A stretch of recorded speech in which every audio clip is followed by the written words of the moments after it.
Proses pembelajaran daring kelas 4 SD swasta HKBP Batu 4 wali kelas EV Juliana Mane. 5, 4, 3, 2, 1, 0.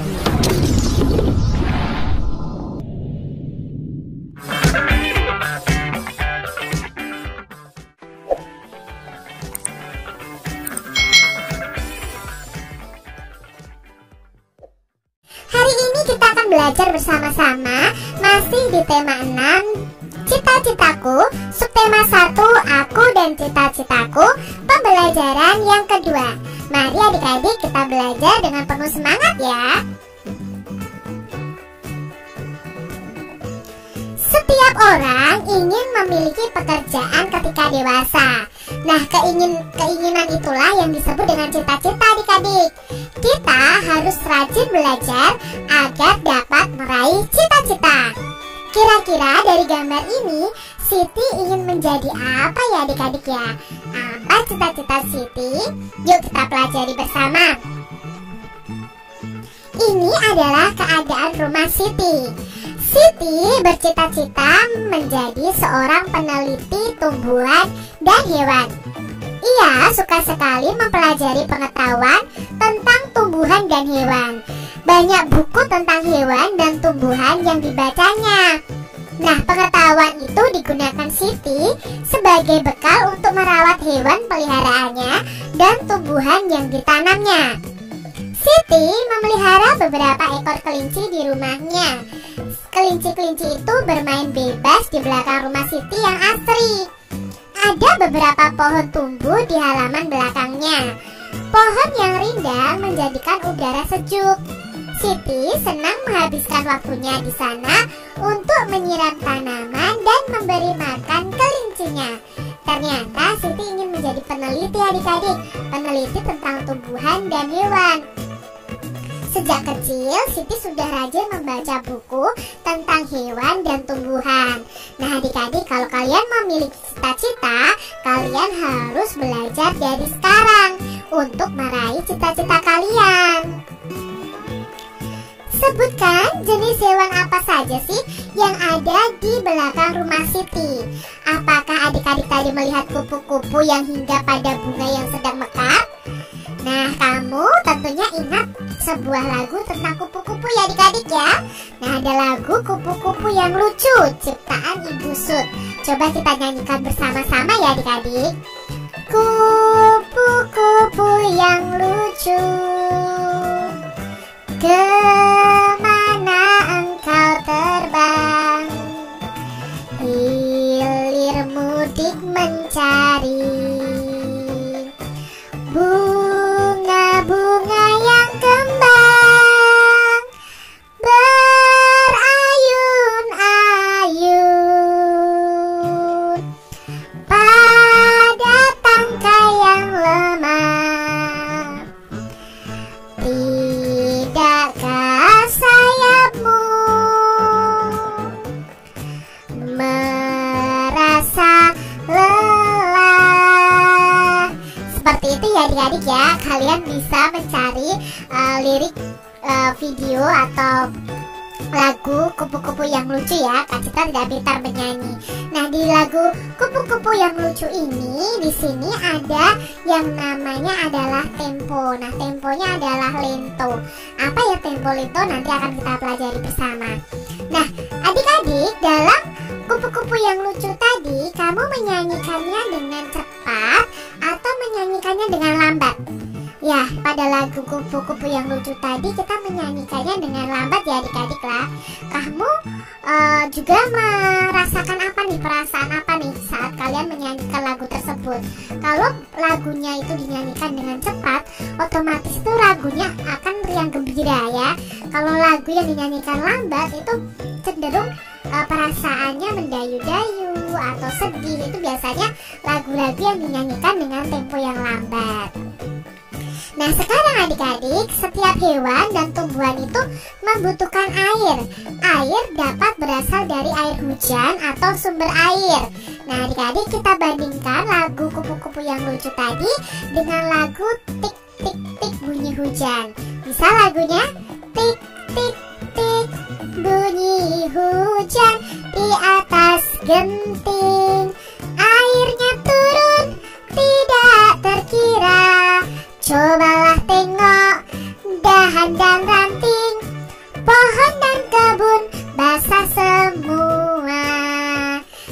Kira-kira temponya apa ya adik-adik dari lagu Tik Tik Tik Bunyi Hujan ini? Nah adik-adik, kalian harus mengetahui ada lagu yang dinyanyikan dengan lambat, ada juga lagu yang dinyanyikan dengan cepat. Contohnya lagu Tik Tik Tik Bunyi Hujan tadi dinyanyikan dengan cepat ya adik-adik ya, berbeda dengan Kupu-Kupu Yang Lucu tadi dinyanyikan dengan lambat. Nah cepat dan lambatnya lagu dinyanyikan itu disebut dengan tempo lagu. Ada tanda atau istilah untuk menunjukkan tempo lagu. Nah tempo lagu itu ada banyak adik-adik. Ada pertama ada largo. Nah itu istilahnya ada largo, itu lambat sekali. Lalu ada lento. Nah pada lagu Kupu-Kupu Yang Lucu tadi lento ya adik-adik ya, itu artinya lebih lambat. Lalu ada gio itu lambat, andante itu sedang, moderato itu sedang agak cepat, allegro itu cepat, vivace itu lebih cepat, presto itu cepat sekali. Ini adalah istilah-istilah pada tempo lagu. Nah adik-adik, tanda tempo apakah yang terdapat pada notasi lagu Kupu-Kupu Yang Lucu dan Tik Tik Tik Bunyi Hujan? Nah untuk lagu yang Kupu-Kupu Yang Lucu tadi nadanya atau temponya adalah lento, sedangkan Tik Tik Tik Bunyi Hujan itu temponya adalah andante atau sedang ya adik-adik ya. Lalu tahukah kamu perbedaan tempo pada Kupu-Kupu Yang Lucu dan Tik Tik Tik Bunyi Hujan tersebut? Ya perbedaannya tadi yaitu Kupu-Kupu Yang Lucu itu temponya lento, sedangkan Tik Tik Tik Bunyi Hujan itu temponya andante. Nah ini adalah judul lagu dan temponya lagu yang lainnya adik-adik ya. Kalau pelangi-pelangi itu temponya andante, bintang kecil itu moderato, lalu bangun tidur itu andante, cicak di dinding itu andante, dan lain sebagainya. Kalian bisa mencari di Google nih adik-adik tentang lagu dan tempo. Tempo lagu digunakan untuk membantu penyanyi dalam menyanyikan sebuah lagu. Nah, tempo lagu juga digunakan pemusik untuk mengiringi lagu tersebut. Salah satu alat musik yang digunakan untuk mengiringi musik adalah biola. Adakah di antaramu yang ingin menjadi pemain biola, adik-adik? Nah, kalau kalian ingin menjadi pemain biola, kalian mulai belajar bermain biola dari sekarang ya, adik-adik ya. Di sini ada puisi yang berjudul Cita-Citaku Ciptaan Angelica. Mari kita baca bersama-sama adik-adik. Cita-citaku ciptaan Angelica. Suara indah alat musik, alunannya tenang mendayu, seakan selalu berbisik, aku selalu ada untukmu. Aku suka alat musik itu. Karena itu aku ingin menjadi pemainnya. Inilah cita-citaku menjadi pemain biola. Langkah-langkah ku jalani, semua cobaan ku lewati untuk mendapatkan apa yang ku inginkan. Semua akan kuperjuangkan. Nah itu tadi puisi Cita-Cita ciptaan Angelica. Apakah judul puisi tersebut? Ya puisinya berjudul Cita-Citaku. Lalu coba buatlah judul lain nih yang sesuai dengan isi puisi tersebut. Menurut Kak Citra, judul lainnya bisa Aku Ingin Menjadi Pemain Biola ya adik-adik ya, bukan pemain bola. Nah di sini ada pertanyaan lagi nih adik-adik. Berapakah jumlah bait yang terdapat pada puisi tersebut? Ya jumlahnya ada 3 bait. Nah kita sudah belajar tentang baris dan bait pada pembelajaran sebelumnya. Berapakah jumlah baris pada setiap bait dari puisi tersebut? Ya setiap baitnya ada 4 baris adik-adik. Jadi jumlah baris setiap bait puisi Cita-Citaku tadi ada 4 baris. Nah di sini adik-adik perhatikan kembali puisi Cita-Citaku. Lalu kita amati nih bunyi vokal pada setiap kata terakhir pada setiap barisnya. Nah, di sini suara indah alat musik. Bunyi vokal yang terakhir adalah I, bukan K ya adik-adik ya. Bunyi vokal itu A, I, U, E, O. Lalu baris yang kedua, alunannya tenang mendayu. Nah, dari kata mendayu, huruf terakhirnya, huruf vokalnya adalah U. Seakan selalu berbisik ya. Huruf vokalnya I yang terakhir. Aku selalu ada untukmu. Nah, bunyi vokal terakhirnya adalah U. Aku suka alat musik itu juga bunyi vokal terakhirnya U. Karena itu aku ingin menjadi pemainnya. Itu bunyi vokalnya A. Lalu inilah cita-citaku. Bunyi vokal terakhir adalah huruf U. Menjadi pemain biola. Nah, di sini bunyi vokal terakhirnya adalah A. Lalu bait yang ketiga, langkah-langkah ku jalani. Nah, di sini juga bunyi vokalnya I. Semua cobaan ku lewati. Juga I juga. Untuk mendapatkan apa yang ku inginkan. A. Semua akan ku perjuangkan. Itu A. Nah, rima dari masing-masing baris ini ya adik-adik ya. Dari masing-masing bait pertama itu I, U. Lalu bait kedua U, A. Dan bait yang ketiga I, A. Itu adalah rima dari puisi Cita-Citaku. Bagaimanakah bunyi akhir baris pada bait puisi tersebut? Coba adik-adik, di sini ada puisi kupu-kupu ya. Nah, di sini ada satu bait saja yang terdiri dari 4 baris. Kupu-kupu terbang ke sana kemari. Apa nih adik-adik dari rimanya nih? Huruf vokal terakhir di kata terakhir. Ya, ada huruf I. Lalu mencari bunga-bunga yang sedang mekar. Huruf vokal terakhirnya adalah A. Sungguh indah warna sayapmu yang menari. I, bagus sekali adik-adik, berpadu dengan indahnya bunga yang mekar. Nah, bunyi akhir baris-baris pada bait puisi di atas adalah I, A. Nah, ini tadi adik-adik, bunyi vokal akhir pada baris-baris puisi itu disebut dengan rima. Nah, ada jenis puisi yang memiliki rima teratur. Misalnya AI atau lebih dikenal dengan AB. Nah ya, huruf pertama itu dikenal dengan A, huruf kedua dikenal dengan B. Rima tersebut biasa terdapat pada jenis puisi lama seperti pantun. Nah, pantun itu adalah suatu bentuk puisi yang terdiri atas 4 baris dengan rima akhir AB. Nah, setiap baris itu terdiri atas 4 atau 5 kata. Adik-adik, menarik sekali ya puisi itu, berbeda dengan karangan yang biasa kita buat, kata Siti. Ya, tetapi sama dengan karangan, puisi juga dapat bercerita tentang apa saja, tentang cita-cita, juga tentang seekor kupu-kupu yang indah. Lalu Siti menjawab, bicara tentang kupu-kupu, selain ia indah, cara pertumbuhannya juga unik loh. Mau tahu kan cara pertumbuhan kupu-kupu? Yuk kita pelajari bersama adik-adik. Nah adik-adik, kupu-kupu ini berawalnya dari apa sih? Ini gambar apa Kak Citra? Nah yuk, kepompong merupakan bagian dari pertumbuhan dan perkembangan kupu-kupu. Nah, di dalam kepompong ini isinya apa Kak Citra? Di dalam kepompong itu ulat akan berubah menjadi kupu-kupu. Wah, ternyata di dalam kepompong itu isinya ulat adik-adik. Proses pertumbuhan dan perkembangan makhluk hidup mulai dari lahir atau menetas hingga dewasa itu disebut siklus hidup atau daur hidup.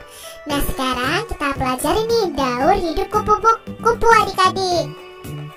Kita sudah mengetahui daur hidup hewan peliharaan seperti ayam, kelinci, dan kucing. Nah, kupu-kupu ini memiliki daur hidup yang berbeda adik-adik dengan daur hidup hewan lain. Kupu-kupu itu mengalami proses perubahan bentuk selama daur hidupnya. Nah, karena ada proses perubahan bentuk, itu disebut dengan metamorfosis. Jadi bentuk awalan dari hewan tersebut sampai bentuk dewasanya itu mengalami perubahan bentuk. Itu disebut metamorfosis. Nah, di sini kupu-kupu itu metamorfosisnya bagaimana? Pertama, kupu-kupu yang siap bertelur akan mencari tanaman yang cocok untuk meletakkan telurnya. Gambar nomor 1, kupu-kupunya bertelur adik-adik. Lalu telur kupu-kupu itu berada di daun ya. Lalu melekat di daun-daun, itu nomor 2. Lalu telurnya akan menetas, mengeluarkan larva atau disebut dengan ulat. Itu gambar nomor 3 adik-adik. Nah, larva atau ulat itu akan berubah menjadi pupa atau kepompong. Nah, itu gambar nomor 4 ya, menjadi kepompong seperti ini ya. Kalau di sini gambar nomor 4, di sini gambar nomor 3. Berikutnya, kepompong akan menetas. Nah, disitulah akan keluar kupu-kupu. Nah, kupu-kupu ini akan menjadi dewasa lagi, lalu menetaskan telurnya lagi di daun. Lalu daun itu akan telur di daun itu akan menetas menjadi ulat.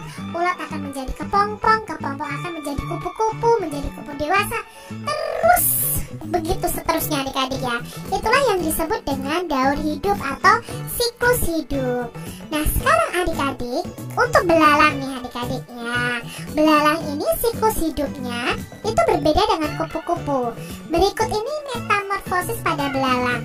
Yang pertama, belalang dewasa akan siap bertelur. Lalu ini telur belalang adik-adik. Nah, setelah itu telur belalang akan menetas menjadi nimfa tidak bersayap. Nah, nimfa itu apa Kak Citra? Nimfa itu hewan kecil yang tidak bersayap. Ya, di sini ya, nimfa itu hewan kecil. Kalau di sini nimfanya belalang tidak bersayap. Nanti lama-kelamaan, nah nimfanya akan bertumbuh menjadi dewasa, menjadi imago atau belalang dewasa. Nah, nimfanya akan mempunyai sayap dan menjadi imago. Nah, ketika betinanya sudah dewasa, dia akan mulai bertelur lagi.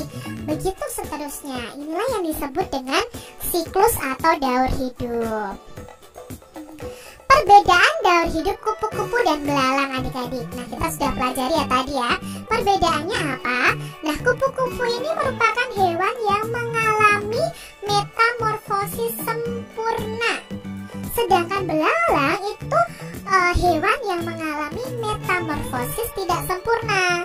Nah, pada metamorfosis sempurna terjadi perubahan bentuk tubuh yang drastis. Ya, tadi ulat tiba-tiba jadi kepompong, jadi kupu-kupu. Itu terjadi perubahan yang drastis. Nah, sementara perubahan pada metamorfosis tidak sempurna itu tidak jauh berbeda adik-adik. Tadi ada nimfa yang tidak bersayap, lalu menjadi imago atau menjadi belalang dewasa. Makanya disebut dengan metamorfosis yang tidak sempurna. Nah, daur hidup kupu-kupu itu mengalami perubahan di setiap tahapnya. Sementara itu untuk belalang itu tidak mengalami perubahan di setiap tahapnya. Makanya belalang itu berkembang biaknya itu dengan metamorfosis yang tidak sempurna. Contoh hewan lain yang mengalami metamorfosis sempurna dan tidak sempurna. Yuk kita pelajari adik-adik. Ini adalah contoh hewan dengan metamorfosis sempurna. Ada katak. Nah, kalian amati prosesnya, setiap tahapnya mengalami perubahan. Maka otomatis ini disebut metamorfosis sempurna. Dari telur katak, lalu kecebong tanpa kaki, kecebong dengan kaki, menjadi katak muda dan katak dewasa. Lalu contoh hewan berikutnya ada nyamuk. Nyamuk itu dari telur menjadi larva, larva menjadi pupa, dan pupa menjadi nyamuk. Lalu ada lalat nih adik-adik. Lalat juga begitu. Dari telur, larva, kepompong atau pupa menjadi lalat dewasa. Jadi ada perubahan bentuk tubuh di setiap tahapnya. Lalu ada kumbang. Kumbang ini juga metamorfosisnya sempurna. Lalu ada semut. Nah, semut ini juga mengalami metamorfosis yang sempurna. Sekarang contoh hewan yang mengalami metamorfosis tidak sempurna. Yang pertama ada jangkrik ya. Nah, jangkrik itu seperti ini adik-adik, limfa dan imago atau jangkrik dewasanya bentuknya tidak akan mengalami perubahan yang banyak adik-adik. Lalu ada contoh kecoa. Nah, kecoa juga begitu. Lalu ada capung ya, capung. Lalu ada rayap juga. Ini contoh hewan yang metamorfosisnya tidak sempurna. Demikian tadi adik-adik pembahasan kita di tema 6, subtema 1, pembelajaran yang kedua.